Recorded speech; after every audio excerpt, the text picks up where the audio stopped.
তাফসিরে আমি পড়েছি কিয়ামত পর্যন্ত যারা শয়তান মার্কা মানুষ তারা এই তিনটা জিনিস চাইবে।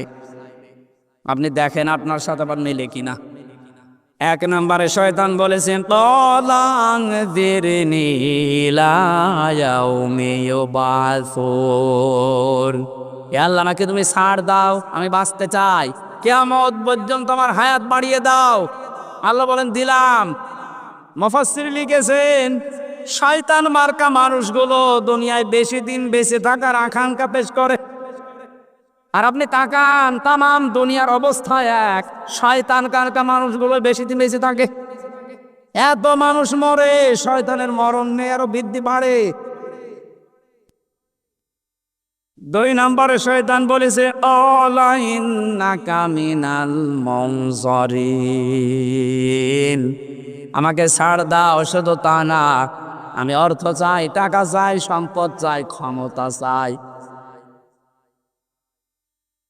এই যে তাকান দুনিয়ার দিকে, ক্ষমতা টাকা পয়সা যাদেরই বেশি ওরা আল্লাহ রাসূলের বিরুদ্ধে বেশি। তিন নম্বরে শয়তান বলেছিল কলা ফাবিমা আবওয়াইতানি লাআকুদান্না লাহুম সিরাতাকাল মুস্তাকিম, এ আল্লাহ আমি কিন্তু কিয়ামত পর্যন্ত হায়াত পেয়েছি, ক্ষমতা টাকা পয়সা চেয়েছি এমনি না।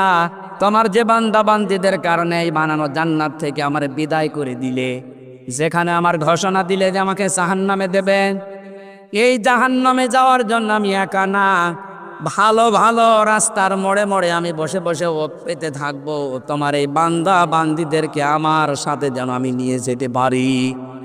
এই জন্য শয়তান কোনো খারাপ রাস্তায় থাকে না। আপনি সিনেমা হলের সামনে যান, রাজশাহী শয়তান পাবেন না, কারণ ও জানে যে এখানে যারা আসবেন আমার ভাইরা ভাই। কথা বলেন না, শয়তান থাকে কোথায়? কোরআনে কারিম শোনানো হচ্ছে এই জায়গায় বিভিন্ন মোড়ে শয়তান বসে আছে, সে মানুষ হোক আর জিন হোক। আসতে গেলে এই বান্দা বান্দীদেরকে ধোঁকা দেয় যে এখানে যাবা, এখানে রাজনীতি হবে। এক কথা বলেন না কেন?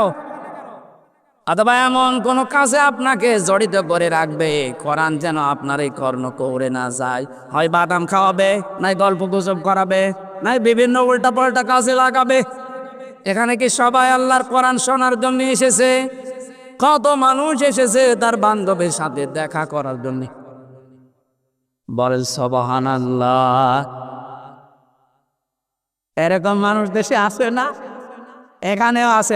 কথা বলে থাকেন তো।